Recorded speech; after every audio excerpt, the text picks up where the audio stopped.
We haven't been live on YouTube in a minute. I know, right?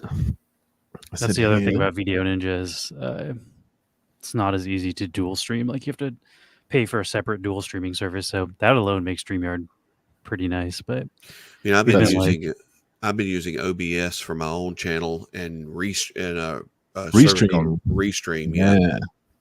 That one's free too, isn't it? Or does that one cost money? It has like a watermark, which I didn't like. I think Restream is free up to 4 different streams. Yeah. Yeah. And like Liz said, it'll have like the Restream logo or something in like the corner. Yeah. Which is, Which I'm good with. That's good with that. I mean, I can handle that. Right. We could probably do that, but we've also been enjoying like when we're not re-uploading to YouTube, we've been playing like copyrighted music and stuff and just not publishing the video on Twitch. You get a bunch of flags, but like you don't get strikes against your account unless it's like a video on demand. So if you just like go live and then just let it disappear, you can kind of do whatever on your stream, which is and that's kind of the same thing. So like I've noticed what I do is on the Novopangea stream, we always play non-copyrighted music, just like canned music in a loop. Yeah, sometimes we'll even use the StreamYard music. But on mine, I'll play like just off of Apple playlist, like a lo-fi music or like a synthwave music, and I don't get hit.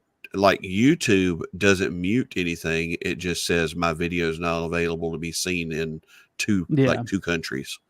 And then Twitch, I don't save any of my VODs on Twitch. All of my stuff is saved on YouTube in the live section. So I can go back there and watch it there if I want to. But Twitch of course will complain anytime I've done that. They've always killed like giant chunks of the audio of my stream. We've had like actual like strikes on our YouTube channel, but that's more for video content because we let people on our Discord channel. We have a channel called Off the Rails where anybody can submit any video they want, and then we watch it on stream. And found out the hard way that YouTube is not cool with that. Sometimes they're like, really? Because see, that's something I've always wanted to do. I watch a streamer sometimes on Twitch. He does a thing called media share where people will, I guess it's something integrated into Streamlabs, and they will donate $1 per second of video to be played on the stream. Okay. That's and pretty good money if people are submitting long videos. He's a pretty big streamer. He's usually got about 10 to 20,000 watching his stream at any given time. Oh, okay. That's dope. Yeah, he's a big streamer. And he does that, and he'll just spend 3 hours. But you also have to keep in mind because he's so big, he's got some people helping, and they will vet the videos to make sure it's not inappropriate stuff. Right. Right. Because I'm not sure if you know this or not, but there's plenty of nudity on YouTube. Yeah. Oh, yeah. I know it's allowed if it's part of like a legitimate, what's that called? If it's part of a tutorial video. Like an educational thing. Yeah, for like art reasons too. Like if it's like this is just art and not sexual, like people can get away with that as well. I know there's a video of someone showing how to like use like Nair to like yes, I've seen that. That guy got so famous just from waxing his butthole or whatever. That was traumatic. It's educational. It is educational. It educated me at how traumatic that was. Right. That guy also leaned into it and started doing more stuff like that because he realized like that video blew up so much. It was. I feel like that would burn. Within like what was it like? Within 5 seconds of the video starting, it was like boom, here it is.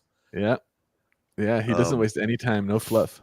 No, no. The thing that I learned that recently that was actually the new meta for adult type stuff on YouTube is these girls are doing transparent try-on hauls, if you haven't heard about that.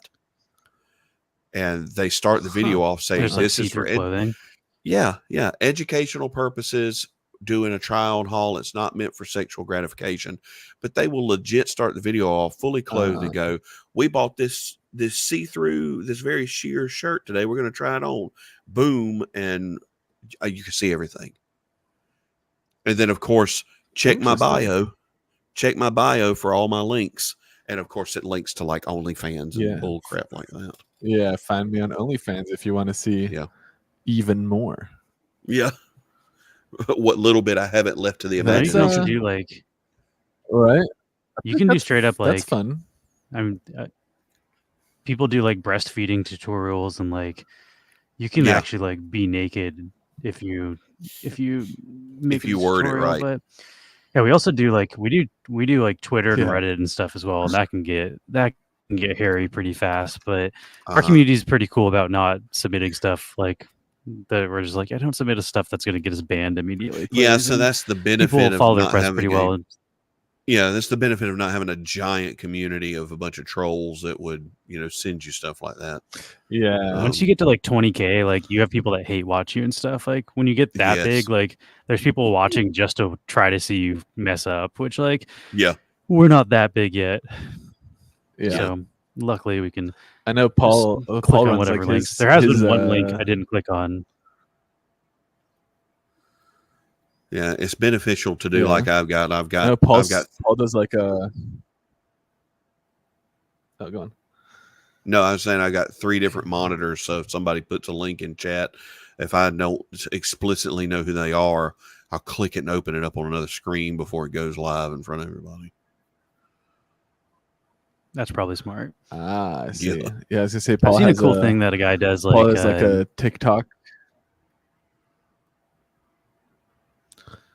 What is it? Let's see. Oh, did I interrupt you? So yeah, similar thing to like what Franklin was saying, where some guy like you can pay to like put up your videos. There's a guy who does like a radio station where he has like we'll have like 10, 20,000 people watching, and he's like, anybody that has a new song out, like pay me money and I'll listen to it and review it. But like in addition to reviewing it, like you're exposing that music to all the people watching, and like that's his monetization model. I thought that was kind of cool too. Cool way to break new music too. Yeah, that's true.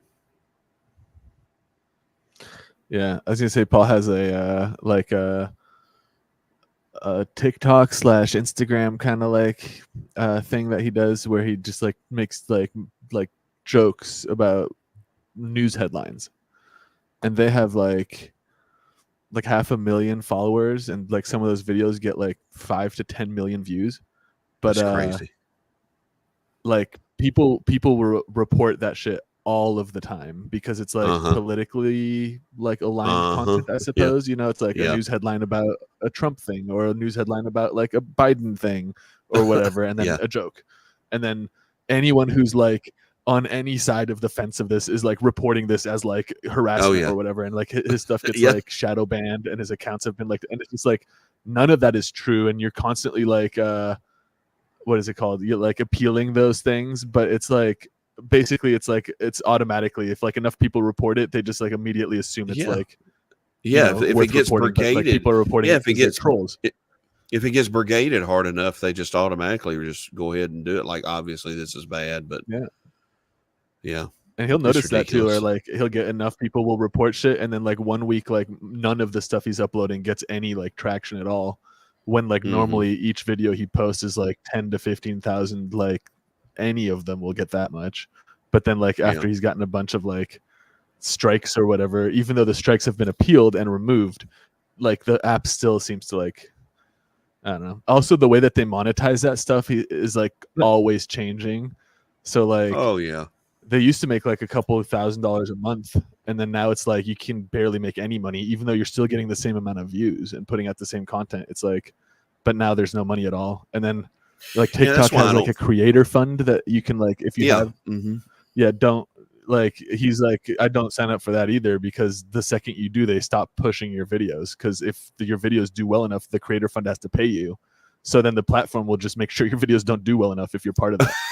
Well, that's so like, they'll just be like, oh, you're part of the creator fund, we'll just stop your videos from doing super well, and that way we don't have to pay you. So if you're just not taking the creator fund, like the video just do way better. I don't know. The whole thing is just that's why nuts. I guess trying to stay ahead of like what those algorithms do and how to monetize it is nuts. Like for a minute they had it figured out and we're making good money, which I feel like you should if you have like 500,000 followers and like 100 like tens of millions of views on shit. You like $1,000 a month doesn't sound like an insane amount of money if it's like well, I got like 50,000 views 50 million views this month. But now it's like same deal. You got like 30-40 million views and no money at all. But it's and like, the bad part they've stopped paying for this, and now you can only monetize videos of a certain length. You can only do, and it's just like, what the fuck? There's so many hoops to jump through. And the bad part about it too is that unfortunately, a lot of the stuff that gets a lot of the eyeballs on it is so controversial that you're walking through a minefield trying to stay monetized. Yeah, exactly. And it's like that's why I've always said, I guess I'm blessed in this. My line of work, full-time work, does not allow me to, and trust me, I would love to be a lot more vocal about my, political beliefs and stuff like that, but I don't because all I need is somebody to get butthurt about it and start, spam calling my, my work, complaining. And, I'd just be afraid that there'd be certain people or certain communities here that would do that if I decided, like, on my own personal stream to start, doing that kind of stuff.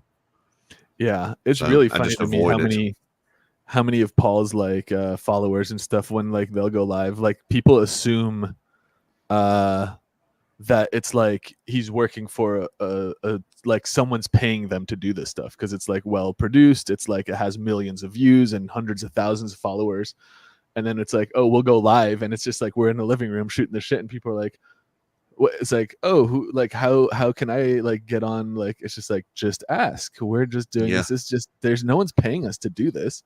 Like this is just a fun thing. It's like sure, it's a fun like, thing, right? But, we also have like thousands of dollars worth of production equipment in our apartment though. So that too. It looks much like, as I showed you before stream, like I have lavs just chilling in my bedroom, and I lend them like shotgun mics that I use to make films that have won awards and film festivals and stuff. So like Max does visual effects professionally. I set up a nice, I think the camera we use is still like the $1,000 camera, and the fucking lenses are also expensive, and we have lights. So it looks good. Screen. The lights, we have fucking 6 LED panels, which is like, 3 of them are on the green screen, and they're color like adjustable. So I'll make the colors green, so that the green screen is lit up with green light.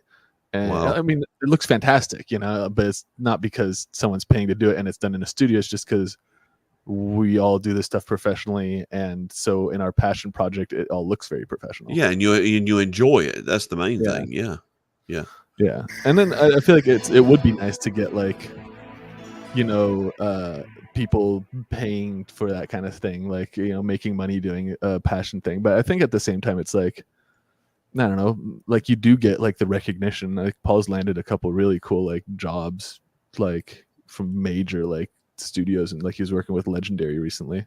I don't think I'm allowed to say what they're working on, but like Legendary made Dune 2 and I've seen their I've seen the Dark Knight franchise. Like they're huge. They make insanely huge movies. And like you get into those like roles because of stuff people saw that you put out for free, and they're like, oh yeah, hey, based on this, like, can we talk to the writing team? And then they're like, well, that's I know this guy that I know. He can't. He's probably definitely not on y'all's level. He does all the audio and visual work for the church I go to, and I go to a pretty big non-denominational church here, and he's got tons of like all that equipment and stuff, and he makes all the interviews and the videos for anything that goes on at the church. And he also has his own side business that he makes stuff that's, for like promotional videos and things for businesses. And I mean, they're like legit they look like professional commercials you'd see on television. Yeah. And I've gone to his house and seen him like with, what is it? A DaVinci Pro or, he uses that, and he's like showing me some of it, and I'm like, my brain hurts trying to trying to watch him do all that. He's like, he plays a section. He's like, that sounds good, doesn't it? I was like, that sounds fantastic. And he goes, but I'm going to tweak this and tell me if you can tell the difference. And he has to point it out. But then I was like, yeah, that sounds a little crisper now, or Yeah. he, adds a vignette and stuff like that, things that I would have never thought to, like a lot of the color, like you said, color correction stuff. Like he's got raw video of this lady sitting on a park bench, and he's like, this is the raw video. This is after I've done a bunch of lighting and color correction in post. And I was like, man, that looks good. And he was like, some of this stuff was just shot on an iPhone, because that was what the people sent us. Like, we asked for like raw video of somebody, and we didn't actually take an entire setup to go out there and set up this entire, whole thing to shoot. A lot of times, even like when you're working on actual film sets, the raw video looks pretty bad because like they purposely shoot it. They shoot it super flat so that it can be modified in post, basically. So they want it to like be very bright, but just like everything is very editable in post. But like if you see the raw audio, like from like pretty nice shoots I've been on, sometimes it's like, or the raw video, sorry, it's like doesn't look that great, and the color correcting does so much. Overwhelmingly, what you're looking at is like a log or like a linear color space where basically like blacks will still look like kind of washed out, and whites and stuff also don't look crispy and white. Everything kind of looks like it exists in like this muted color level. And the reason for it is that like all of the information inside of the shadows there is still there in that color space. And so when you go then to color grade something like that, if you want, like Dark Knight or whatever, you want the shadows to basically fall entirely to black, and I don't want to see details in those shadows, I just want it to be black, I can do that in post. And then if the director's like, oh, this is great, but we want to see a little bit of whatever is happening in the shadow, well, that information is still there in the original log color space. And then so I can like adjust the color like of the shadow, keep it like the black's actually at black, but decide like where is the black clipping level rather than having all that stuff happen in camera.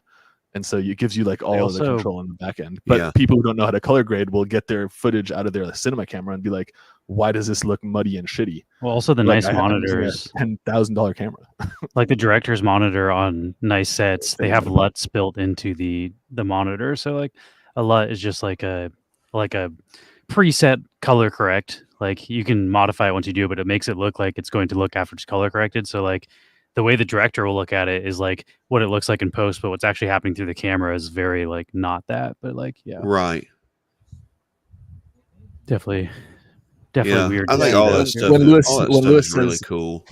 Yeah, when Lewis says LUT, for anyone who's watching, a LUT is a lookup table, which is basically like an equation that will then apply to each of the pixel values. And so you can set up a lookup table that's like really bright and contrasty, one that's like, basically you can create lookup tables for styles and stylizations, and then on set view your shot in those lookup tables. It's basically like an Instagram filter if you're pretty much not into super technical terms. I don't know what the hell a lookup table is, but I'd say it's like you swipe through your picture and it immediately looks like certain colors are highlighted and stuff. But like the layman's term would be Snapchat filter. Snapchat filter. The way I think about it is like I mean, as like doing this like color grading on like feature films and stuff, the way I think about it is like if you think of a graph, right, and the line is like straight linear from like 0 to 1, and it moves like that, right? And then you could think of that line representing pixel values where 1 is white and 0 is black, assuming that all 3 red, green, and blue channels are the same value. Of course, you could have like 0.5 in red, 0 in the other ones, and now you have a muted red. Either way, so you have like a line like that, right? It's linear. That's a linear color space. Generally, when you're filming like with a cinema camera, you're getting it in like a Cineon or like a D-Log space where the graph is like, it's like a curve. So the vast majority of like here, if my fingers are the legend, then the line, instead of going like straight up, would go like, at a like a curve level like this. Yeah, right. And that then represents all the mathematical information of all the pixel data. And now because of that curve, most of it lives, in between, I guess like 0.2 and 0.8 or whatever, instead of 0 and 1. And now that's where you get that muddiness, because everything that gets to like 0.2, anything below than that is basically just going to look like washed out, nothing. but you have, you know, a whole range of, you know, from 0 to 0.2. That's an infinite number of like, you know, values if you add decimals, like that you can still adjust. So like when you then do the lookup table, it just adjusts the way that curve is being displayed. So like on default, you have, you know, a color space that is this curve, and then you apply a lookup table which changes the curve, and that's what the filter is. I don't know. This is why you have to study math when you're in school. Yeah, exactly. Like you can do all of this stuff as a like math and then as an expression, and then you can create your own lookup tables if you just write the expression of like, you know, plus this minus that equals this kind of a thing, and that's fun too. But again, I think. Are you saying math? Are you saying math is fun? I think it's fun, but it's fun because you're like typing values and then like you seeing a visual representation. Yeah, it's like a game. But people have worked always with stunk also, at math. I've worked with people who are like the guy who I worked with on The Revenant. He got like the Oscar for cinematography on that movie and on Birdman before that, and he didn't know how to use like how to like isolate bright pixels, like doing simple fucking things like that, where he was like, can you make me a matte for the sky? And it's just like, the sky is the brightest thing in your shot, why do you need me? You know, but it's like you can literally just isolate the range that's this bright and brighter, and there you go, that's your sky. But he just didn't know, so he's just like, oh. So it's like, I feel like especially with visual art, it's a field where you can get to the very, very top without actually understanding how it works, because it's subjective, you know. Like, looks good. Like there isn't like a metric for like, this is mathematically correct good, you know. Good is up to the, and then it's like in the eye of the person who's making these calls. I mean, it's the same thing for sound.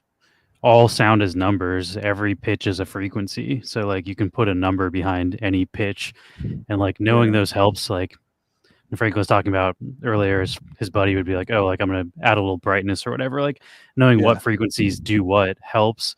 But at the end of the day, you don't hear with numbers, you hear with your ears, and you don't see numbers, you see with your eyes. So like, if you can just use your senses to make it look or sound good to you, you don't actually need to know what any of the numbers do. So like you can get by a lot on intuition. And you also do a lot of you know, min-maxing too. So like you guys would notice if something was off just a little bit, whereas the layman would not. So I mean, the only thing I can use to compare that with is, of course, you know, working in the production side of, you know, the church, and you know, we've got I do all the lighting, and so I'm, you know, managing the it's an Avalites console, Tiger console, doing all the lights for the stage, and then I've got the guy next to me with his what looks like a NASA control center for the sound over there, and he's doing all of that. And it's funny because like the first few years I went to church there, I never noticed anything about the lights until I started working the lights. And then if I ever take a Sunday off and let somebody else work the lights, I cannot concentrate on the sermon because I'm like, why is he doing the lights like that? I don't like that. I need to teach him to do it a different way. That's totally, I feel like once, like when I was doing like visual effects supervising, I would go watch movies and I'd just like be like this, and this, and I'd have to like, basically this is why I can't watch. This is why I can't watch police movies. Anything that has to do with police, I can't watch it. My wife will sit over here behind me at her computer and she'll watch like Law and Order or something like that. And I'll like hear something and I'll turn around and look and I'll go, what are you doing? You know, and I'll get mad. You're like, oh, they're searching a house and nobody's wearing gloves. Just touch all the evidence in here. You know, just can't do it. I was always frustrated with the beauty work people would ask for, like a dude stuff, whereas like one that was specifically like, I was like, this is kind of like, I feel like this works without doing this shit. But it was a show called like 911. I don't know. It's some kind of like emergency rescue show. Yeah. And Liv Tyler was like the actress in it, and she was like a paramedic. And you know, she's like on scene at this like crash, and it's like nighttime and stuff, and like I'm like fixing the bags under her eyes. And it's just like, why? She's a paramedic. It's late night. Like this she's seems supposed like to look rough. Like, have you ever seen a paramedic show up at like a fucking like, dude, they don't look like Liv Tyler with like. You'll be lucky if their shoes are tied when they get there. Yeah, it's pretty. It's or like there's a Netflix show I did where it was specifically about old people, like like old Hollywood famous people, and so they're now very old people. And then a lot of the stuff was like, oh, can we reduce the wrinkles on her like neck and on her like? It's just like, why? She's 90 years old. Yeah, like her character is 90 years old. Why the fuck? Yeah. I don't know. It's like I'd just be like, this sucks. Like, I mean, I'll do tough. it. But it's tough. I would for do us. it, and then I would do it, and then I would send it in, submit it, and then the notes would come back, but like more, like 80% more. I'm like, what? Like it already looks we want her to look 30 years old. It's insane. Yeah, I would get aggravated. So like the biggest detriment to a lot of this Hollywood stuff that has to do with law enforcement is, I can't tell you how many crime scenes I've gone to, burglaries especially, and they want us to lift fingerprints off of everything. They're like, don't you have a flashlight or something that you can just turn on and it shows the fingerprints? I'm like, this is not CSI. It doesn't work like that. Out of all, I've been policing for 26 years, and I can count on one hand how many cases I have had that have been solved by fingerprint evidence. It is rare. I bet. And it's just because of the fact that there's so many different surfaces that you have to get. You know, they're like, I think he turned that cable wire when he unplugged. He hit this light switch or something. Like he had to hit this light switch. This light wasn't on when I came in or when I left. It's on now. So you hit that light switch, you can get a fingerprint off of that. Like, are you serious? He probably slapped it when he walked in. Yeah. There's very little chance. Yeah. There's very little chance. He rolled his thumb on the light like this. Yes. Yeah, so he actually put it up there and rolled it like you do when you get your fingerprints taken. I mean, I had to do like crazy biometric backgrounds to get like naturalization for my citizenship, and like doing the fingerprints was like, oh yeah, we did it. They scan it, and they're like, oh, we have to do that again, and it was like I'm like pushing and rolling, and they're like, oh, no, it's a very uncomfortable. It's a very uncomfortable position. I used to have to fingerprint people all the time. I was like, and I always tell them, all right, just make your hand like it's dead. I'm going to do all of it, and it's going to be awkward. You know, we're going to end up being too close together while we're doing this. It was also like, this wasn't crazy long ago, but it was like the moment they had just updated. It was at the Homeland Security office, and they had just gotten these like glass things with like a light that would flicker. Rather than having to do they're called live scan machines. Yeah. So they're like, oh yeah, used to be like you would get like, you know, the ink and stuff. Yeah. And I was like, oh, this is cool. Like no ink. It's like, oh, this will be high tech and stuff. It's like, no. Like, we gotta try this again. Still gotta roll it. Yeah. It's still, and then it's almost like in between almost every fingerprint, they'd have to like spray and wipe it off and start over. Intense. I was also like curious like what they do, and apparently like when you're naturalized like that, they take all your fingerprint and then they run it against like open cases with fingerprint.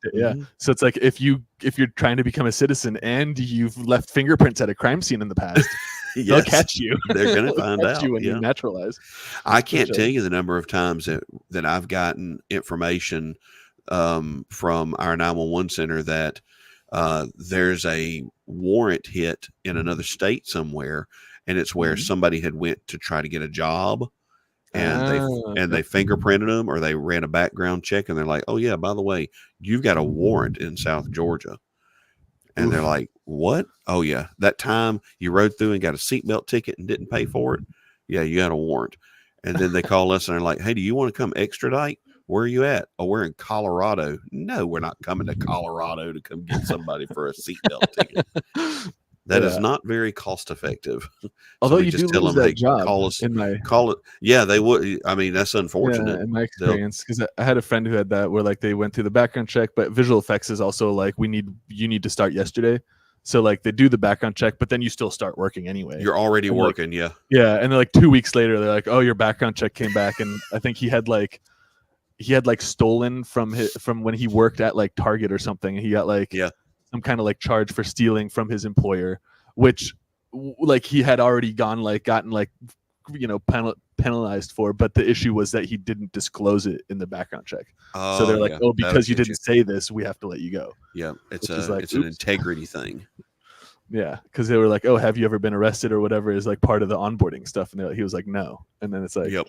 "Well, background said you have, so sorry." But I think we should transition to some Novopangea stuff. We can go forever. Yeah, that's what we are. That's what we are here to talk about. We can rant forever about get us into movie making and gear stuff, and we will talk endlessly.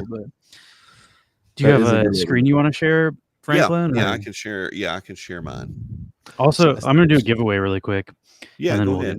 Welcome. Yeah, I'll get mine shared in the background, and you can add it whenever you get ready. Yeah, I gotta send some of my guys out here. I got some. Here we go. Shadow Realm materials building. 1, 2, 3, 4, 5 guys can go into this. This will be to give away 1 million woof to whoever wins. Yeah, I guess before we went live earlier, I had to manually like force my Anchor wallet to like sign a transaction. Sometimes that is super useful to know. I might show that off in a minute if anyone wants to know how to do that. I don't know if anyone out there in the chat has ever run into this, but have you ever run into where you're like connect wallet, then you choose Anchor, and then the Anchor pop-up comes up and you say yes, connect to the Anchor wallet, and it just never comes up? I have a fix for that if people want to know that. Oh, the spin might be the move. Rock Metal is also saying that I think laymen notice when things are not as good, even to such fine sorts of specifications. Just the way that noticing gets expressed isn't them saying this looks / sounds good / bad. It's through them coming back to the thing versus forgetting about it. Yeah, I feel like that's true. That's like, even if you don't. Too. That's a big point as to like what it takes like a lot of effort to understand like how to note something. Like it's really difficult to express like this feels off. And then it's like, well, what do I need to change to make it not feel off? You know, that's the job when you're the supervisor. You have to be like, oh, this feels off because of these things. And it takes a pretty deep understanding to like have the ability to be like, oh, if you do this, this, and that, it won't feel off anymore. That's like the whole job. Once you get to that level, you don't actually have to know how to do it. You just have to know what's making it feel weird. Ooh, Rock Metal definitely wants to know the wallet trick. Yeah, see here where he says sign in manually. Sometimes when you click sign in manually, it doesn't fucking pop up, right? Let's see if it happens now. I'm not sharing my whole screen. Okay, but is it popping up for you? Like it's working fine. It did. Okay, I can show you. I'll show it on my screen in a second. Like what to do when that. I'm gonna do Franklin's screen first. Okay. Hot damn! All right, dude. What district? This is District 10. This is District 10 of Light. This is my home. This is bumping. I'm in District 5 Shadow, and it's like half as exciting. Well, I own over half of this district, and then Futamaki owns a very large chunk of it too. And then we got a few other people in here. Sybaris has got a few, and a few other of our diehards. But I've got the largest section. So, like when we first started playing this, I was in a group of guys that wanted to make sure that we were going to have some type of large presence in each of the realms just to be ready for, PvP and stuff like that in the future, depending on if that was one of the benefits. So we made sure each one of us was at least had over half of a district owned. So my designation that I chose was light. And so here we are. But so the latest thing we did was a lot of people, we've talked about it a lot, but we've got Alien Worlds does a galactic grant program to creators who want to have some type of integration with the Alien Worlds project. And so they'll actually give TLM and funding to help create like collaboration between projects. So we presented to them an idea, and that idea was to create a new weapon for Novo War. And that weapon for Novo War would have its history rooted in Alien Worlds. And we built, created, and left 99% of the decision making to the community. You can't leave all 100% because that 1% will just go off the rails. So, so we left 99% of the decision making to the community. And so what we ended up coming up with was, in our Medium article here, we've, the weapon we came up with is called the Hand of Alta. And I'll link this, let's see. Join the chat. Let's see. Let me make sure I'm joining. If you can't put it into the public chat, I can always add it to there if it's in the private chat through StreamYard.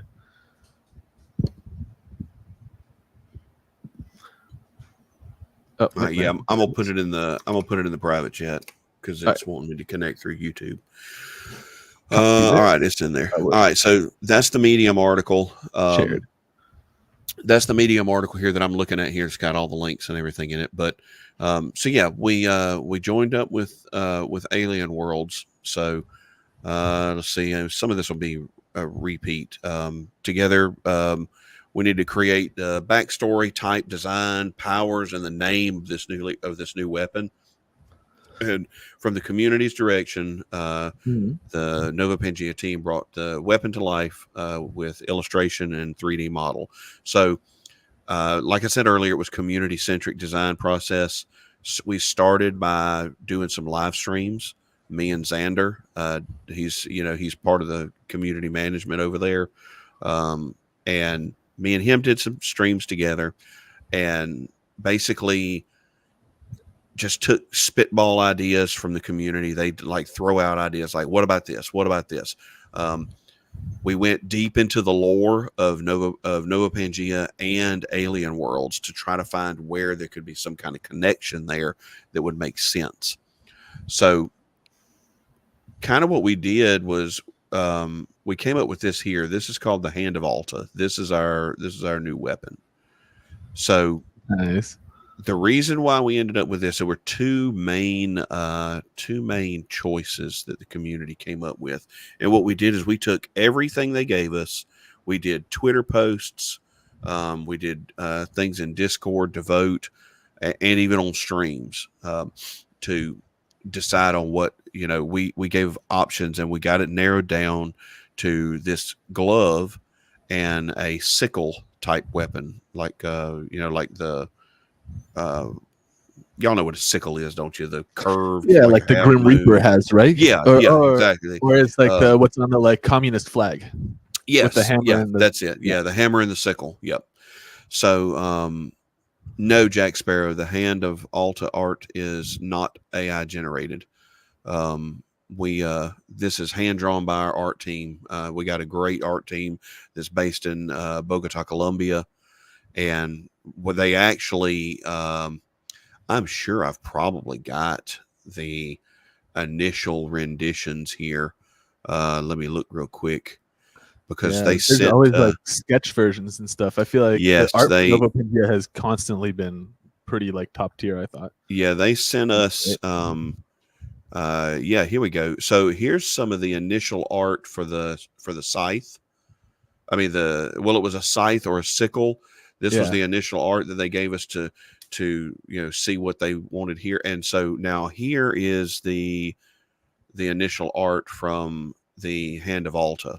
So this is what we gave everybody to choose from. This is black and white hand drawn art from our art team. They sent us these. The team landed on obviously this one over here, C. Yeah.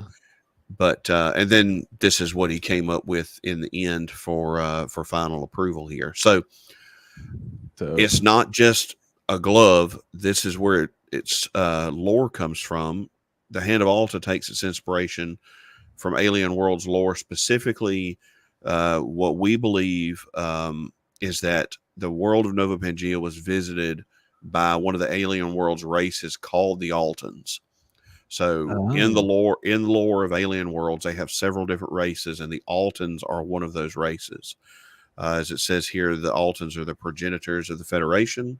hailing from the utopian planet of Alta, and they are a very technologically advanced species.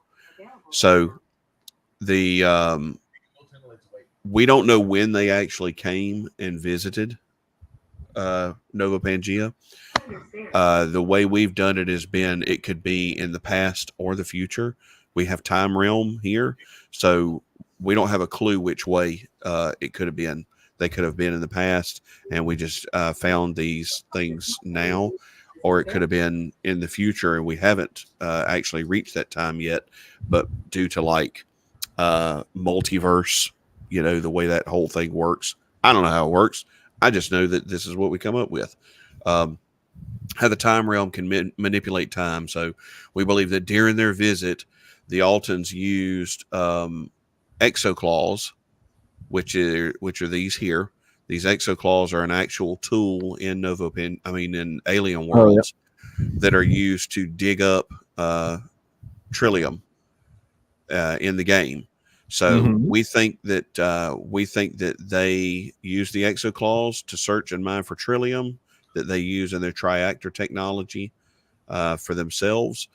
During the excavation, the Altans discovered that each realm in Novopangea has their own energy source that is birthed from its own creator. And when that realm's energy source is applied to the exoclaws, it will wield that realm's power. So unaware of how to safely harness that newly discovered ability, many casualties occurred, and that influenced the Altans to get the heck out of here. And they left the world of Novopangea. And they left several of these exoclaws behind. And when they left, and so they were taken up, dug up, found by various people in Novopangea, and reforged by the Time Realm engineers. And a lot of our heroes are using them as weapons now. So just to show you, we actually did a blend. We got a competition that's still going on. It started on the 19th, and it's going through the 31st. So it's not too late for people to still get involved in this. I'm going to show you the prizes and what you have to do to get the prizes. So like this, the reason why it's not too late is because it's based on your realm. So there's the tournament here. I'll tell you what, let me do the tournament real quick, and then we'll actually go play a match and show off the Hand of Alta in battle. So from the 19th through the 31st, we're doing Realm Wars and Nova War. Use your Hand of Alta. You could fight for your home realm. Your home realm, obviously, is the one that you have selected as your home in the economy game. The top prizes are going to be the realms with the most total wins across all the arenas, and are going to get the following prize. So first place realm. So if your home realm, let's just say, I think Water Realm's still in first place right now. So if you're in the Water Realm and you get 5 wins, all you have to do is play and get 5 wins in Novo War, and you will get a chunk of this 150,000 Novo that's going to be split between all of the players that have at least 5 wins during that time frame. So that's why I said it's not too late to get in there and jump on it. Autumn Toy says, Max, we need you. Shadow Realm needs you. Yep, I know. I was just responding. I need to get back into like help Shadow Realm. I've just been mining. I need to play some Nova War. I think it's like 5 rounds. I can definitely get. Yeah, five wins. I got some pretty good guys too. I got some pretty good. And a lot of people, we're trying to get the word out. We've put it out in Discord and in tweets. But that have you played against Zinebot, the bot that we have in the game? Oh, I don't think so. I think I've only played like against against PvP. real folks. Yeah, exactly. I'll look we added a bot in the lowest tier of fighting, which which caps off with rare NFTs. The Solar Arena, and we have a bot in there called Zinebot, and if you don't match anybody within 30 seconds, you have the option to battle against Zinebot. And Zine is equal. It's not like dead on equally matched with you, but it is relatively close. So you're not going to fight like a pushover, but you're also not going to fight somebody who's going to steamroll you. So it's going to be evenly matched, and it'll be a random set of heroes and weapons that you'll go up against, and they will use all different kinds of attacks against you. And so I've actually lost several times against the bot. And the one thing we did recently within the past month was we added Zionbot to Time Warp, which is the higher rarity ones. So you can play with your epics, legendaries, and mythics and actually battle against the bot there. We started it out in the lower one to test it out, and it works great. So we've since added it to the higher arena. But second place, 75,000 Novos split across all the realm. Still have to win at least 5 matches in that realm to be eligible. Third place gets 25,000 split. Individual prizes. The player with the most overall wins in any realm is going to receive $75 in USDT and a mythic Hand of Alta. Panda Chin has been wearing that out. She's pushing hard to get that. That's why I said Water Realm is killing it right now, because she's Water Realm.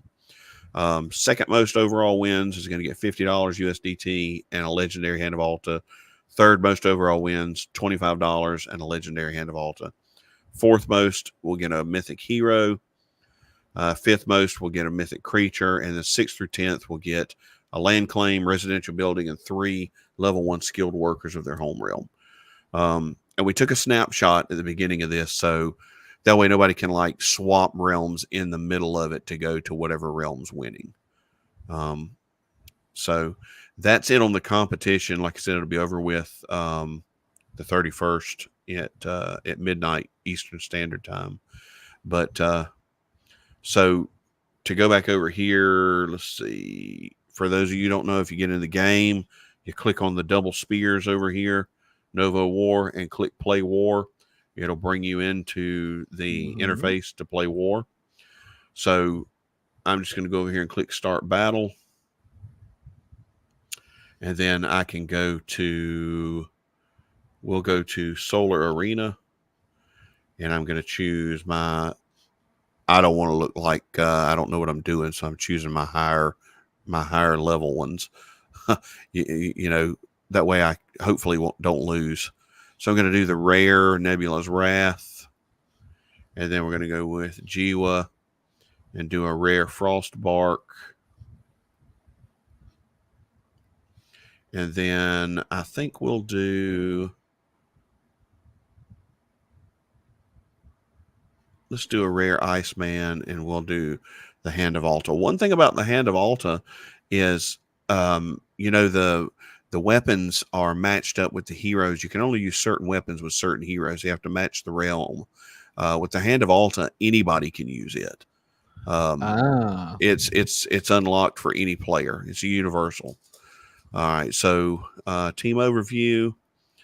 Select a couple of buffs here, my Arcane Proofing Goomies and my Nebula Boost, and start. And now, if nobody hops in and plays against me, we'll be able to jump in against Zine in about 20 seconds. I'm curious to see that. Yeah, I saw it's pretty quick. You don't have to wait. Zine takes its turn pretty fast and moves on. That way, it's a quick match. It's a quick match. We really enjoyed that. That way, nobody's having to wait for matches to start. Are you hopping into play, Max? I want to see the bot first. Also, I wouldn't get my ass kicked because I have right now I have I think 2 uncommons and 1 common, and only 1 uncommon and 1 common weapon, and then 1 of the trial weapons that I was using. I will have to get you some higher rarity stuff. I do have a legendary, but I need to like rank him up, and I can't do it without like I have to actually play the higher level one. Yeah, you have to play the higher level one. And I want to. I only have 1 legendary, so I'm like, you'll get steamrolled for a while first, I'm sure. But once you level him up, it all evens out. So I can choose to. If I don't want to play against Zombot, like if I was going to wait on you, I could just click wait for another player, and it would just sit there and wait for somebody else. But I'm going to click Battle the Design Bot, and now we'll wait for the server response and get started. Let's see.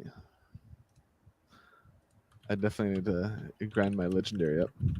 So it's my turn first, and I can see that Zion has a Jiwa, an Iceman, and a CSPO, and they all have buffs, just like I have a buff. I have 45 seconds left to take my turn, so it's a quick match back and forth. So we'll go here and do open wounds to get a debuff on all of them, so they're all bleeding. I love doing the damage over time ones are some of my favorite. Yeah, the burning one I have for my guy does quite a bit, and I think it hits multiple people, and then they're both on fire. Yes. So then Frostbite hits all three. If it doesn't miss, it missed Iceman. And then my next one will be Iceman, and he'll be able to use his the glove here, the Hand of Alta. So my Hand of Alta only has 2 attacks because it's an uncommon. I've got the Astral Beam and the Asteroid Coating. Astral Beam fires a focus beam of cosmic energy, piercing through targets with precision and a minuscule chance to critical. No MP cost, and does 30 damage of damage to them. Then you've got Asteroid Coating, which is a buff, and it fragments an asteroid to coat all allies in armor that increase their defense and clears any stunned. So we're going to do Astral Beam, and we'll go after Cispo, and he'll fire that shot and hit him for 49. So it shoots it across there. Yeah, that's a quick.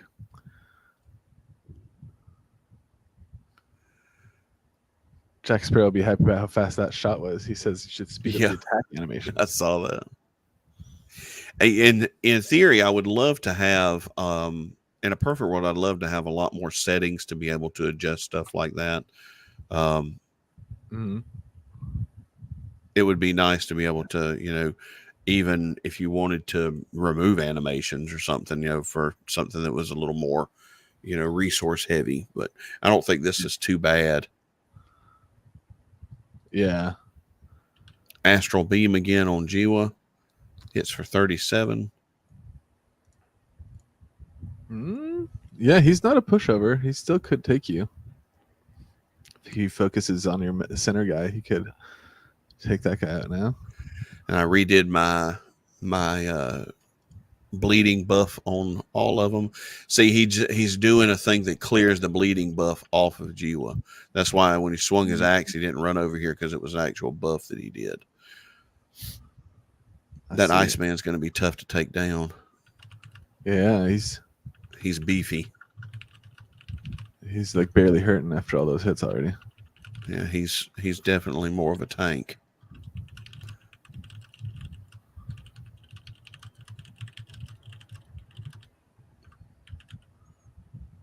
Yeah. That would be, Jack Sparrow saying he's a fan of this old school Final Fantasy tactics style gaming, but finds the mix a little slow. I see. Yeah, Jack, that was the idea, is we wanted something that was Final Fantasy style that was very popular with the community. They really liked the idea of that turn-based. Originally, when we did this, it was kind of a blend between Final Fantasy type and like a Words with Friends. So there's actually 2 other arena types. There's 4 different arenas, and I can show you. Let's see. Let's go back to the lobby. Oh, and that's right. It doesn't want me to go back to the lobby while I'm playing a quick match. Yeah, I remember that other type was like you can make your turn, and then you can you can just go away. Out. You can yeah. You can. It's good for like if you're at work. Mike likes to call it toilet time. Right. It's a nice bathroom break. Yeah, bathroom break. Yeah, you go to the bathroom, sit down, take your turns, and then get up and go back to work. And then later in the day, it was like Words with Friends. A lot of people remember that. I played a lot of Words with Friends when it was out. And you would take turns and then just wait for the other people to take their turn, and you'd get a notification. We've got notifications set up through Discord. So if you are playing that type where it's the longer turns back and forth, And you can play the turns as fast as you want to. I mean, if two of you are sitting there, you can go back and forth multiple times. Before we had Zionbot, that's what people would do, is they would match up in there and then just go back and forth, taking their turns back and forth. Yeah, Discord was good for that too. You could find someone who's like, "Hey, anyone want to go do a battle?" And then people would jump in. Yep. Like back when in early days, if I couldn't find someone, I'd just jump on Discord and then say, "It's like, hey, I want to play," and then someone would jump in. Yep, somebody jump in and get on it. Yeah, that's pretty. But yeah, I really like this quick turn stuff to do. You know, a match here and there. The only time it ever drags out is like this here, where Iceman's a tank. I mean, he's got a lot of hit points. This far into the game, it's like clear you will beat him, although it's going to be. I feel like he's probably still going to take out your middle guy. Yeah, if he keeps it up, he definitely will. And see, even my Iceman here is a level 5, and his hit points are 242. So you can think it's probably close to double that for a level 10. And if I had to guess, this one here is probably close to a level 10. Since my other two characters are level 10, my Vibora and my Jiwa are both level 10. Damn. Jack Sparrow's asking, do you know Raid Shadow Lords? It's on Wombat. It says it also has this type of game style. I'm sure you can hijack a lot of good ideas from them. I've heard of it. I'll tell you, one of the Raid Shadow Legends. Yeah, one of the downsides to me joining up and working with Novopangea is I lost a lot of time to be able to look at other stuff. And I was, as focused on Novopangea and full-time job. And so I wasn't, it's like I'm focused on this and I'm not seeing a lot of other projects, unfortunately. And I'm sure I've missed out on some of those ideas, but yeah, I definitely need to check out. I've heard of Raid Shadow Legends. That is, I didn't know that. You said Jack said it's on Wombat. I didn't know that Raid Shadow Legends is a blockchain game. I don't think it's blockchain, but like Wombat does, like, if you play games that are non-blockchain through their app, has like their app is like a curator of other games. You can like earn stuff through interacting with it. Wombat's actually pretty like ahead of the game as far as like integrating non-Web3 games into Web3. And then also, I think like gaming more than they focus on Web3 gaming. It's just like gaming is the app, and then like there's Web3 and Web2 games within it. But you can like mint NFTs if you like, because they'll have like daily missions like play this game or do this or that, and then if you do that, then you can potentially get blockchain stuff for doing that. But I think like a lot of their business model is like get people in the app and doing stuff, and then they can play ads or like get ad revenue from not even necessarily Web3 stuff. And I feel like that's always when I've kind of been like, I think Wombat can survive like even during the like bearish times, because like they're reaching a market that isn't 100% based on the price of crypto and stuff. Although it has people like interested in that getting into it, those eyeballs then allow them to get money from non-Web3 stuff. So I won my match here. You almost had your Iceman too. I feel like one more. Yeah, I know. Claim my rewards. I get some obsidian. So I'm going to go look at the leaderboard now. And like I said, there's 2 days left. This is the realm statistics. Water Realm is greatly in the lead with 421 wins. And Panda Chen, Chakmool, and Futures Relic are all in there. Futures Relic's got to get 4 more wins before he's eligible for a cut of that 150,000. Oh, and how's the Shadow Realm? Shadow Realm is in 3rd place right now. Autumn Toys. I gotta help Autumn's Toys. I'm embarrassed that I'm not like helping you out. I'm coming.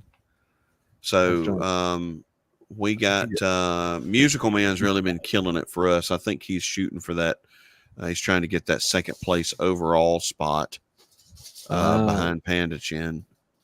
So, but yeah, there's still some time for everybody to get in there and get a few matches in, get at least their 5 matches in, so that they can 5 battles, or is it 5 wins? 5 wins. You have to have 5 wins. Okay, so you got to win. Yep. And you can go, like I said, you can go to the leaderboard and see it's the very first one on the leaderboards under realms, and click on the plus sign next to yours. And you can see there, which your numbers are at the bottom anyway. You know, I've got mine here, Franklin, 26 wins, 45 battles. Hey, that's more than half of your wins. That's pretty good. You're winning more than half the time. Yeah, luckily. Not compared to Panda Chin has just been wins murdering every battle. Almost every single one. So they lost 6 times. That's it. Yeah. Out of 400. And then you've got all the other leaderboards up here, the different leaderboards to show which districts are the best out of all of them. Then by level, people's actual level. in third, representing Shadow, yo. Nice. Yeah. And then the individual arenas here: Training Grounds, Abyssal Pit, Solar Arena, and Time Warp, to show who's leading there. Damn, the leaderboard's gotten a lot more like. Yeah, we've expanded that out some. Let's go. And then you got the you got your personal statistics over here. And you have your avatar. That's on the left side here. That's dope. If you've got your founder's PFP, you can put that up there and have it up there on the screen too. So, and then of course the shop and the fusion, the blend. So make sure you keep if you're not familiar, keep topped off on your potions and your buffs and stuff. So, but yeah, that's over with in about 2 days, and then we'll send out prizes and airdrops for all of that. I got to put at least a couple points on my board here to help my homie Autumn's Toys. You need to at least get 5. You need to at least get 5 and get a piece of that. Get a piece of that Novo prize. Right. Let's do another giveaway and then maybe watch Max play a game.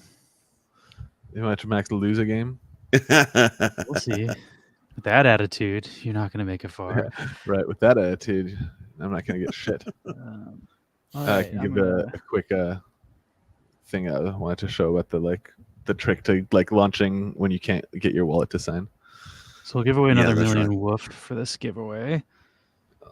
You do have to be on Twitch. I see Jack Sparrow chatting on YouTube. If you would like to enter the giveaway, you got to come over to the Twitch side of the stream. But if you're just enjoying watching, you can chill on YouTube too. That's fine. Unfortunately, it'd be cool if you could integrate it with Twitch and YouTube, but I don't really know of any games that are YouTube integrated. They're all Twitch integrated. Yep. Wolf millionaire. Yeah, you become a Wolf millionaire if you win this giveaway. Instant millionaire in Wolf. Asterisk in Wolf. Yeah. It's like I'm a millionaire in the Wolf category. Still a million is something. I think a million Wolf's worth about $1 right now, so it's not a ton, but still cool to have the tokens. All right. Oh, it's Fenris on an alt account. I didn't recognize the Jack Sparrow. Now the mask is off. We know who you are. Fenris is our one normal YouTube viewer. Hey. When you say normal, what do you mean? Almost everybody that watches us watches on Twitch, and when we re-upload our videos to YouTube, a lot of times they will get 1 view, and it's Fenris. It's Fenris. We don't really promote YouTube at all, but yeah, I know. Who is it? Ferris Bueller. Sometimes Fenris. That's him. Okay, so then I just always think of him as Ferris. I think Fenris is Polish. I think we've had discussions about that. Okay. I don't know if it's a Polish name, but I know very little about Polish stuff for being the Polish dog. My grub just died and left a lovely red splotch. Yeah, where do you get the Polish dog from? My grandma was Polish, so I'm Polish on my mom's side, and it's a name from when I was in 3rd or 4th grade when we all chose, or maybe it was 5th grade. We all chose AOL Instant Messenger names.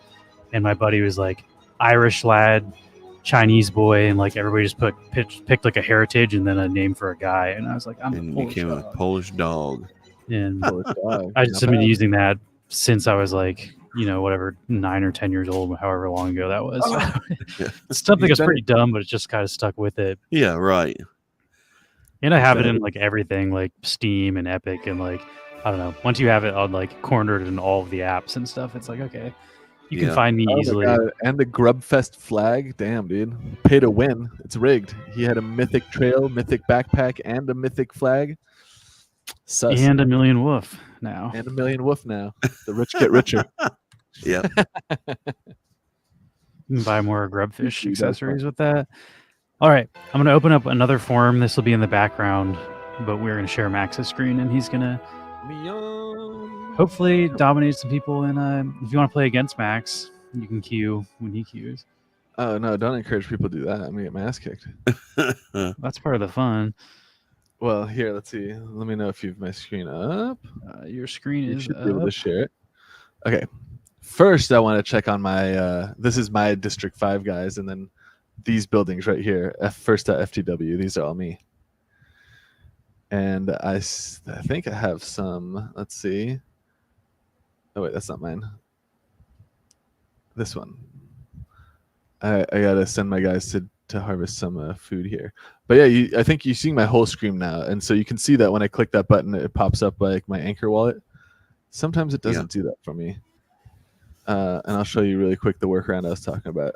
Rock Metal was interested, so hopefully he's still around. Oh shit, I should have emptied my food first. What was I doing? I just mined food and I have 2,600. So I'm gonna sell. Let's sell 25.50. There we go. 46. Yeah, that's like even if you beat me in the Nova War, it doesn't matter. I just got 46 from selling my foods. Here we go. Let me harvest some more food here. I got 2 more workers that aren't the single-use workers, so I save those for when I'm running low on resources and I need to like send someone to get me some energy or something. Oh my god, I have 14,000 building materials. Time to sell like 10k of that too.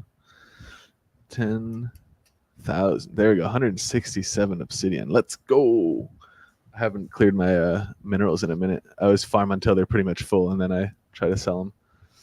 There we go. Okay, so this is I just wanted to show off my, just check it out, yo. My level 5 buildings. Level 5 Shadow Realm Residence, level 5 Food Factory, level 5 Materials Factory, and the level 4 Energy Mine. Come at me, bro. Oh, and also, of course, the appropriate level 5 working force to yep. And of course my 1 level 4 guy who is staying behind in order to farm the energy place until the energy from the level 4. Yeah. So I gotta keep at least 1 guy, and then like I said, I usually use my single use guys. Before I jump into the war though, I wanted to show off this thing. Sometimes I run into this issue. I'm just gonna show it off on Anchor. I'm sorry, on Anchor, on Anchor Exchange. So sometimes what happens is I come to like connect a wallet, I'll click the Anchor button, this will pop up, and I'll click here, launch Anchor, and nothing fucking happens. Right now, obviously, since I'm trying to show it, it's working. But it'll work now, yeah. But you can see it's trying to do an identity request, right? So I'm just gonna say cancel, and I'm gonna pretend like it didn't fucking work, and then show you a quick workaround here. So if you go to any DApp or anything that you're trying to sign in with your wallet, and you're running into this thing, so you click Anchor. What I'll do is right here below the QR code, there's a copy request link button. If you click on that, it says link copied. So now it's in your clipboard. Then you can just open your Anchor app like manually.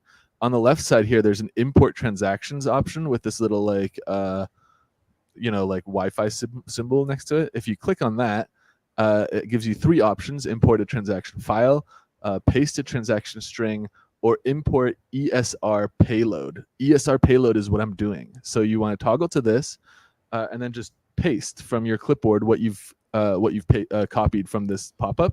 Then when you click trigger, boom, there's my identity request.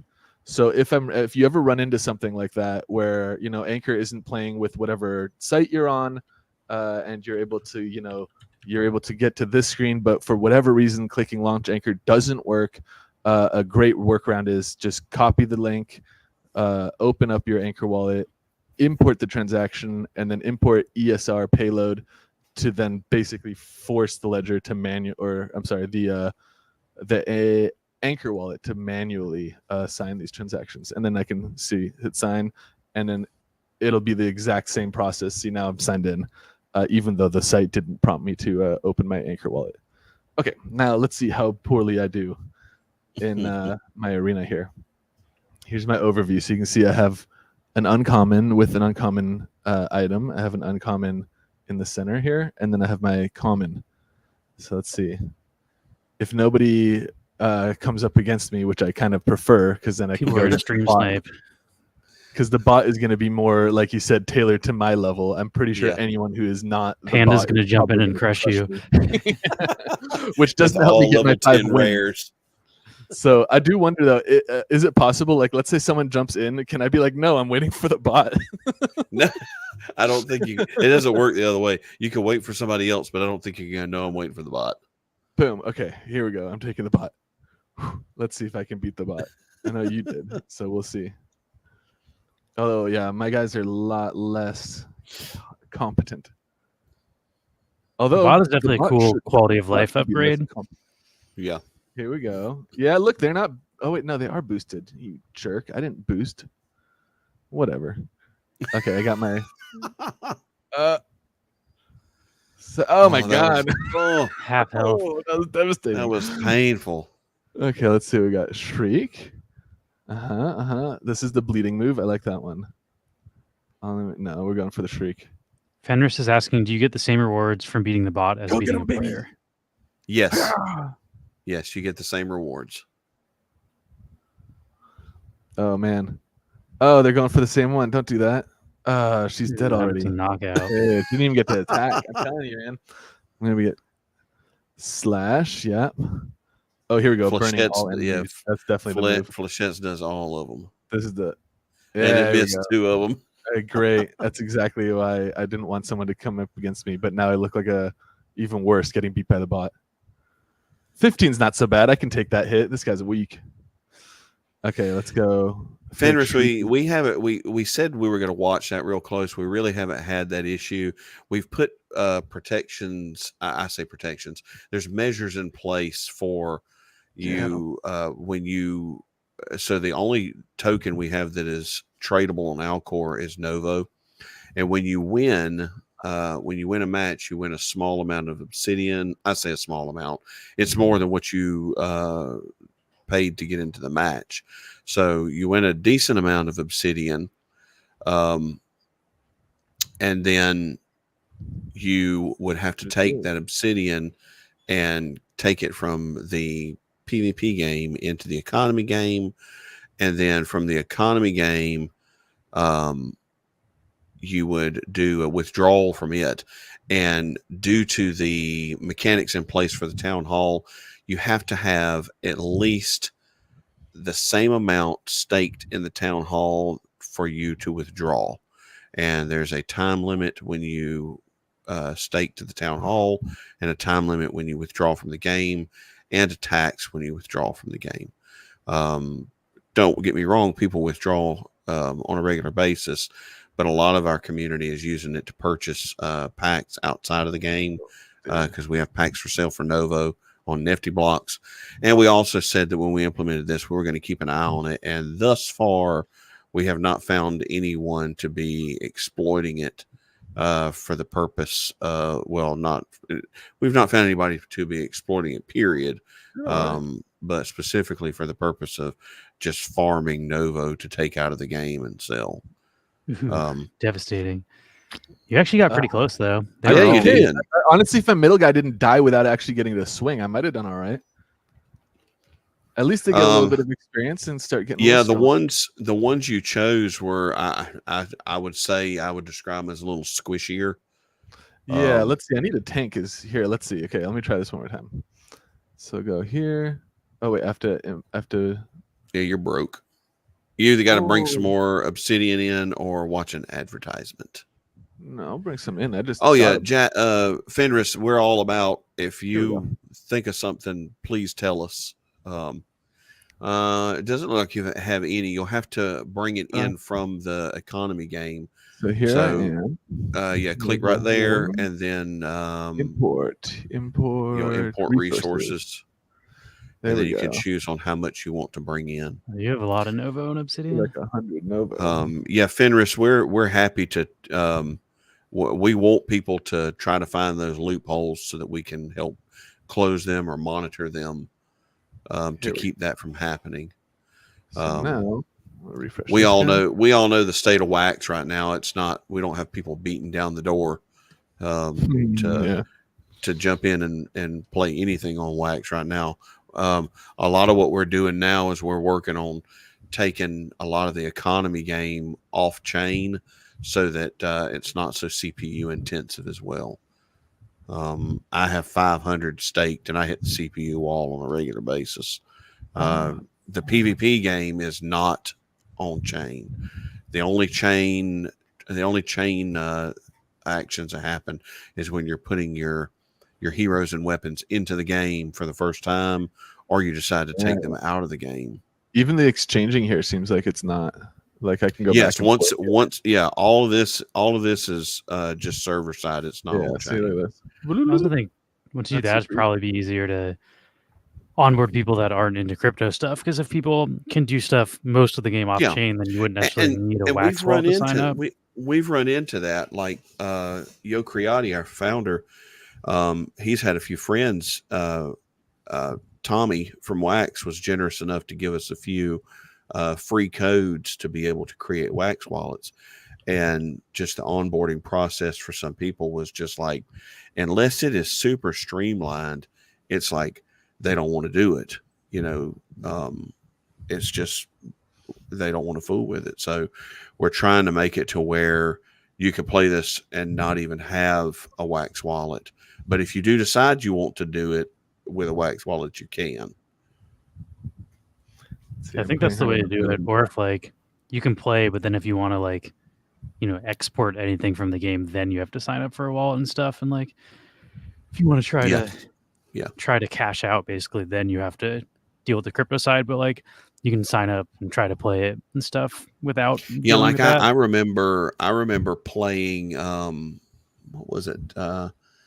There's been a couple of games that I've played that I didn't have to have a wallet at all to play. But if I ever wanted to take out, it was it Blancos? I think a first-person shooter. Oh, a little Blancos game. It was on. You sign up with an email for that.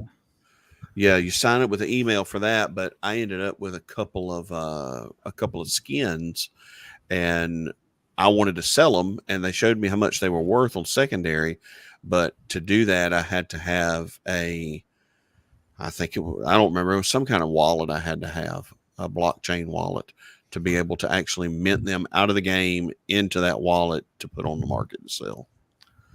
And then whoever bought them could, of course, put them back into the game. I think that's definitely the way to go. That was a good hit. I like these little babies too. They're super great. That's my best weapon. That was one of our new things. I say newer is where we added the animation for the babies running across the screen. Yeah, I love it. Do their little ninja kick. I'm going for this butterfly guy's got to die. There we go. There we go. Get fucked. All right. There we go. I'm glad Yo Creati's not here. That's his favorite character you just killed. 75 is hard hitting. Okay, let's hit that guy. Yeah, Azura is a little squishy. Right. Here we go. At least I got the burnout. So I actually got my move off on this guy before he died. So now if you die, you just continue doing damage for a few rounds, right? Woo! 70. That guy hits hard. I'd take him down if you can. Yeah, CSGO is pretty squishy too. We got to go for Shriek hits them both, so it's okay. I don't have to choose. Miss. Well, that's not what I want. Do you have any potions? I don't. Let's see. Items, right? No, nothing. No. I need to stock up. You need to invest in a few health potions. I think I do. Also, who's a good Shadow Realm tank? I gotta swap this guy out for someone who can take. Androctus is much better as far as having hit point wise than Azura. Azura is definitely squishy. I feel like it started out good, but I'm on the chopping block still. I feel like okay, good. I think I can take a hit here. 17, that's good. That's fine. I can handle that. So in the Discord, we have a pinned message that shows the strengths and weaknesses. We got a lot of people that have got those memorized as to who is better against other characters. I think you got this. Yeah, I think I got this too. I think Shriek is the move here. Hit both of them. Go get them, my babies. Yeah. That's it. Okay, I can focus this guy down. And he's got 3 burn on him right now. He's bleeding. Come on. Drawn Vid, if you eat them all. When you play the game, you can play it for free when you sign up at Novopangea.io. You can play for free. It's it doesn't cost anything. You'll actually get 3 heroes and 3 weapons for free to try, and you can continue to play with those. If you want anything higher than that, you'll need to buy some stuff on secondary, or if you'll DM. See, I don't have it. It's not showing on my wall. All right, get fucked by the skin of your teeth. Woo, I thought that was not going to be that close. After I killed the first one, I was like, "Hey, I got this one." Like, nah, not quite in the bag, but let's go. Dronved, whenever you started playing, did you go into Novo War and look and see, because they won't actually come in your wallet? They'll yes, you can hit me up on Discord. DM me on Discord. I don't know if you're in our Discord or not, but it's discord.gg/Novopangea to get there, and the links are in Novopangea.io. Yeah, just shoot me. And if you can't DM me, send me a friend request and I'll accept it. And I'd love to help you. I'll send you some heroes and some weapons to play with too.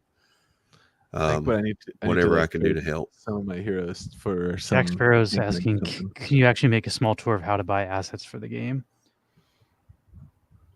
I mean, you can get them from multiple play. You can buy them on secondary. We've also got packs for sale at Nifty Blocks. On Atomic Hub? Yeah, we got them for sale at Nifty Blocks, and we got them for sale at Shopify. Leave me alone, one back. So that's up to you. I guess it depends on what you're trying to buy with, because you can buy them with Shopify, I assume fiat, and then you can. Is it Wax and Novo or just Novo on Nifty? Wax and Novo. Okay. Depending on what's available, there's some stuff that's sold out for different things, but whatever's available there. Hero and weapon is what you're looking for. Yeah, exactly. Hero and weapon are the schemas, and then you'd want. I like to sort by rare, because rare is good for the Solar Arena. That's the top level for Solar Arena. So you can see here when you go to start battle, you're choosing like different arenas, and so this one caps at rare, but also is entry fee. You can get into it by watching. Yeah, you can watch an advertisement, or just pay 5 obsidian, which isn't crazy considering I just won 20. So now that gives me like a chance to play 4 times more. Jack, I guess I have to lose 4 more times before it actually costs me anything. Jack, you can do with debit card or with PayPal. It's shop.novopangea.io. All right, Dronvid, I'll take a look at that as soon as I'm off stream here. I'll pull it up and I'll chat with you then. I probably typed that in wrong, but I think an easy way that I always like to get to those places is like if you're already on Atomic Hub or something. You can click on the Novopangea, and then it'll have a visit website link. Yep. Which will take you to the site, and then from here you can go to the shop up here. And then I posted a link to the Shopify, but you specifically want the war packs if you're looking for the war game, but you do need currency from the economy game. So you can either just buy some Novo and then import it into the game, or then you would have to start doing the economy side of the game. I need to get myself a hero. I want that tank. Who is the Shadow Realm tank that is like the guy to go for? Rarity, rare. Dronvid, I'll to use the Earthworker, use that in the economy version of the game. I can definitely walk with you through that. That's not a problem. I got a lot of resources I can give you.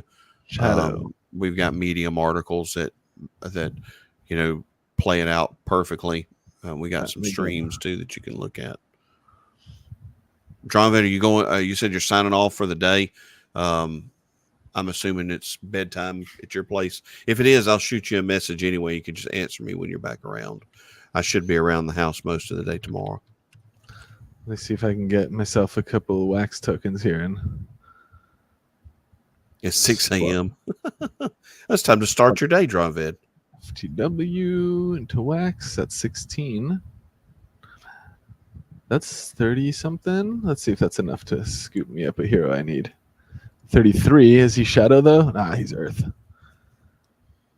Also, I'm off by like. What was the guy that you're saying has more hit points, Franklin? For Shadow, who's like the guy I should go with? Androctus is beefier than Ciespo. Let's go. Okay, let's see. We'll try for uncommon. Yeah, there's Androctus there. Oh, let's see. Iceman. Wait, but of course, if it's level 1, you'll have to level it up some for it to be. Yeah, but a lot of my guys need a little leveling up, so this is still not too far off. Yeah, I can an uncommon for 17 cents. Yapster, if you want the God packs, what you have to do is you have to join one of our Novopangea streams. And when we do that, we do really banger deals. We'll do buy one, get one free sometimes. A lot of times what we'll do is if you buy a pack and you let us open it on stream, if you don't get certain cards like legendaries, we'll open an additional pack to see if we can get you, and it'll be for free. Oh, yeah, here we go. I have this guy's legendary. I was trying to swap him so I could buy some rares. Yeah. And then I just got this guy. I might have to get myself some new weapons. But yeah, no. Let's see. That guy should be a little bit better. I'm just gonna pay the. Oh wait. Okay, I have to bring him. Import. Yeah, you got to import it in from the economy game. So I'm gonna go back to here. To import the stuff into the game is just from like in here. Same spot. Import weapons. Yep. And then you'll select the ones you want to import. Uncommon. I want this guy. Yeah, that's right, Autumn Toys. We haven't had a pack break in a while. The last one we did took a while to sell out, so we hadn't done another one. But if we had the interest, pack breaks are a great way to stack. Yeah, I agree. Pack breaks are also, then you can like kind of when you participate in them, you can be like, I want Shadow Realm stuff. Yeah, and then you'll get Shadow Realm stuff versus what you would have randomly pulled out of the pack, which is really great. Let's see, the legendary I don't want to bring over. Okay, that gives me a little bit more to play with. And now you just refresh that. Yeah, let's see. It should populate. It has been pretty damn good about all that, I think. Yep. A little bit of tweaking here and there. I also really like the move of like import it into the game, and now all the game activity is I don't need to keep bringing my wallet up there. You can play as much as you want and not run out of CPU, which is great. Oh, and there he is. Okay, so I'm gonna go with this one and there we go. The rare. Yeah, there's the rares. Yeah. And then I want in the middle, I want my new guy here. And I bought him a rare staff, so he should do a little bit better. And then I still kind of want to use the squishy. I got to get him a better weapon than this common. But you can also see these ones that say trial. Those ones you just get for free. So these guys here, I would be able to play with these without owning anything. Right, and they can use any of them can use those, and those actually don't degrade either. So the common weapons will degrade down every time you play a match with them. Oh, that's right. To the point where you can't repair them, and they have to be used in a blend to blend up to a higher rarity. You can blend them into a higher rarity. Yeah, exactly. Right. So you can basically use up all your commons, and then once they're all used up, blend them and get the next level up. Yep. But uncommons and higher can be repaired as many times as you want to, and it costs obsidian to repair those. I'm going to do another giveaway really quick. I got to go do a fantasy football draft in like 10 minutes, so I just want to make sure we do this last giveaway, and then I might have to dip out a bit before max ends. But I'm gonna have to split soon too. Oh, it sounds like we're wrapping up here. Let me just do this last battle and see how I do. Yeah, let's battle first, and then we'll do our giveaway. But exclamation point Neon, if you want to join the Grubfish giveaway for the Million Wolf. We might actually have some Novopangea stuff we can give away too. Oh yeah, This is an appropriate moment. Go, my children. Let me see. 81, baby. Ooh, Yo Creati's favorite guy just took a hard hit. Let's see how hard can she hit back though. Okay. Oh wow, okay. I mean, he's already gotten hit twice, and he's still over half health. So I'm happy about this. Yeah, Androctus definitely has is a little sturdier than Ciespo. Ooh. You can see. I'm not sure what level your Ciespo is, but your Almaso level. Was I saying Androctus? Oh, this guy lets all my I kept saying Androctus. It's not Androctus. Yo Creati will kill me. Androctus is the other Light Realm character. I meant Almaso. They both start with A. So I'm going for the butterfly. Is the Hero Sketch Pack, does that have stuff that works for the war game?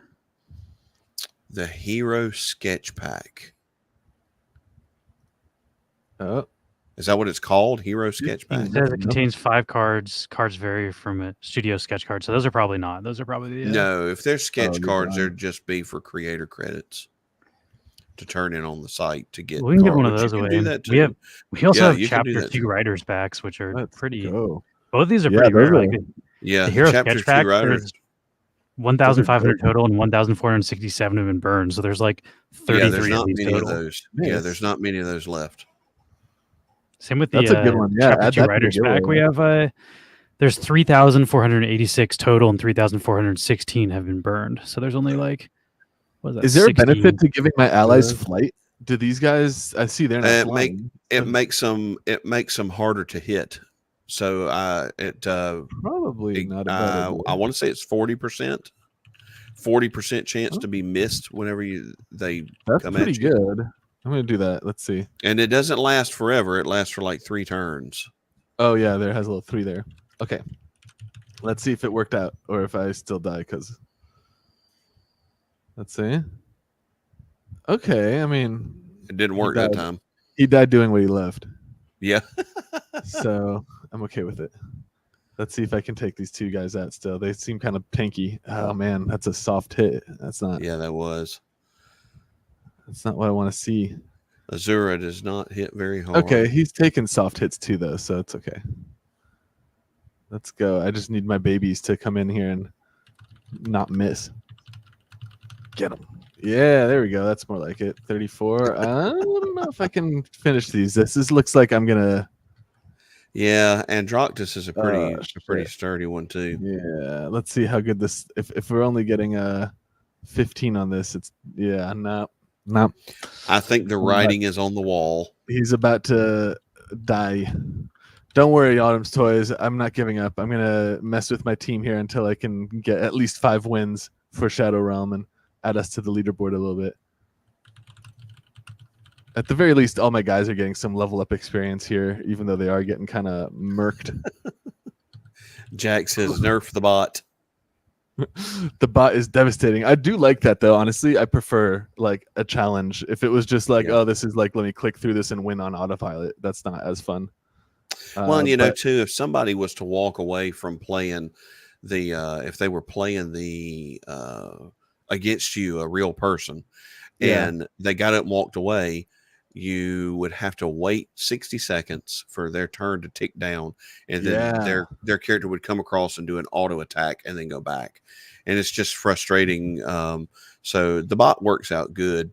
I like the bot as well. I think the bot is also level 5 and Max was level 1 or 2, so like Max will probably, once you level up a couple times, be more on the same power level as the bot. Let's see. Right now it's showing me Solar Arena, so I need to check Solar Arena. I've got your screen off. We're doing Grubfish right now.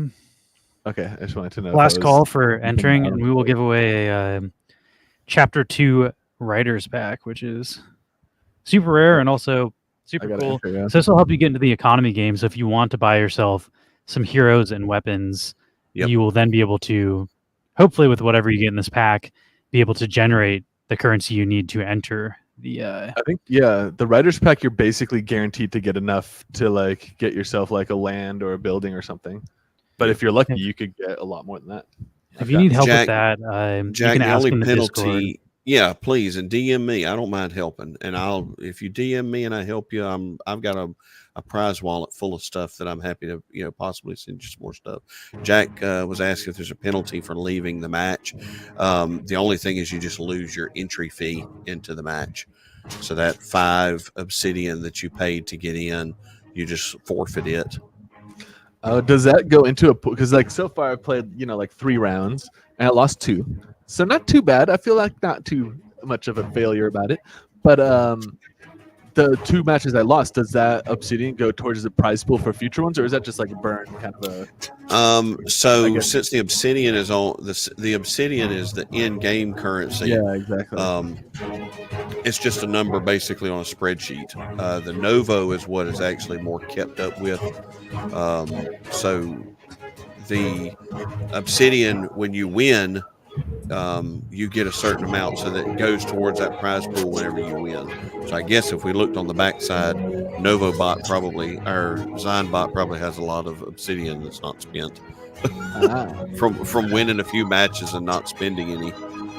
Right. Yeah, because also he doesn't pay an entry fee, I imagine. Right. If he did, it'd be very expensive as many matches. Notable traded on Atomic. Novo is tradable on Alcor.